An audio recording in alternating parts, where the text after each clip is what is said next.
Guys, അപ്പോൾ എനിക്കൊരു important means ഞാൻ ഹാപ്പിയാണ്. കുറേ നാൾക്ക് ശേഷം ഞാൻ പഠിച്ച സ്കൂളിൽ പോയി.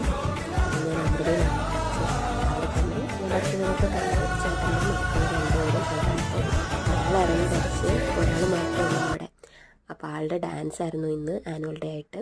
അപ്പം ഞാൻ ചെന്ന് കഴിഞ്ഞപ്പോഴത്തേക്ക് എനിക്ക് ടീച്ചേഴ്സിനെയൊക്കെ കാണാൻ പറ്റി. സംസാരിക്കാൻ മര്യാദയ്ക്കൊന്നും പറ്റിയില്ല, കാരണം ഭയങ്കര തിരക്കാണ് അവിടെ. എല്ലാം കണ്ട് ഞങ്ങൾ ചെന്നപ്പോൾ ഇച്ചിരി ലേറ്റായി പോയി. ഞങ്ങൾ വിചാരിച്ചു ഡാൻസ് പ്രോഗ്രാം കഴിഞ്ഞ് കാണുമെന്ന്. അങ്ങനെയായിരുന്നു ഞങ്ങളുടെ ഇടി ഞങ്ങൾ കൊള്ളേണ്ടി വന്നേനെ. ബട്ട് ഇല്ല, ഞങ്ങൾ ലേറ്റായാലും അവരുടെ പ്രോഗ്രാം ആയിട്ടില്ലായിരുന്നു. ഞങ്ങൾ ചെന്ന് കുറേ കഴിഞ്ഞിട്ടാണ് അവരുടെ പ്രോഗ്രാമൊക്കെ ആയത്. കുഞ്ഞിപ്പിള്ളേരെ കുറേ പ്രോഗ്രാംസ് ഉണ്ടായിരുന്നു. നല്ല രസമുണ്ടായിരുന്നു കണ്ടുകൊണ്ടിരിക്കാൻ വേണ്ടിയിട്ട്. ടീച്ചേഴ്സ് അതിനുവേണ്ടി കുറേ കഷ്ടപ്പെട്ടിട്ടുണ്ട്. അപ്പോൾ ആളുടെ പ്രോഗ്രാം എല്ലാം കഴിഞ്ഞ് ഞങ്ങൾ തിരിച്ചു വന്നു. ഇടയ്ക്ക് ഫുഡ് കഴിക്കാൻ കയറി. ചേട്ടൻ്റെ ഫ്രണ്ടും ഉണ്ടായിരുന്നു, ഫാമിലി. അപ്പം ഇതാണ് ആളുടെ ആയിരുന്നു ഡാൻസ് ഇന്ന്.